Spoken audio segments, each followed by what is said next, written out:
રાજકોટના લાડાણી બિલ્ડરના ત્યાંથી 700 કરોડના બેનામી વ્યવહારો મળ્યા. ભાજપના નેતાએ 10 કરોડનું રોકાણ કર્યું હોવાનું ખુલ્યું. સુરતમાં ન્યૂ સિવિલ હોસ્પિટલની જર્જરિત ઇમારતોના વિરોધમાં ધરણા. 60 દિવસમાં ઇમારતો ખાલી કરવા નક્કી કર્યું હતું. સુરતમાંથી સુશીલ તિવારી અને અતુલ સેંગર નામના 2 નકલી પોલીસની ધરપકડ. પોલીસની ઓળખ આપી લોકો પાસે પૈસા પડાવતા.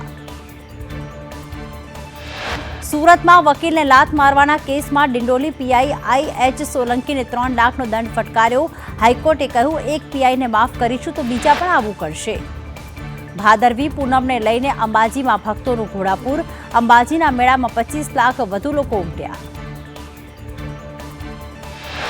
જમ્મુ કાશ્મીરમાં વિધાનસભામાં પ્રથમ તબક્કામાં 11 વાગ્યા સુધી 27% મતદાન. સુરક્ષાને લઈને પોલીસનો ચાંપતો બંદોબસ્ત. દિલ્હીના કરોલ બાગમાં એક ઇમારતનો એક ભાગ ધરાશાયી થયો. કાટમાળમાં કેટલાક લોકો ફસાયા હોવાની આશંકા. ફાયરના જવાનોએ રાહત અને બચાવનું કાર્ય શરૂ કર્યું. કોલકાતામાં રેપ વિથ મર્ડર કેસમાં તબીબોની હડતાલ યથાવત. ડોક્ટર્સનો કામ પર પાછા ફરવાનો ઇનકાર. તબીબોએ કહ્યું, અમારી તમામ માંગ પૂર્ણ ન થાય ત્યાં સુધી આંદોલન યથાવત રહેશે.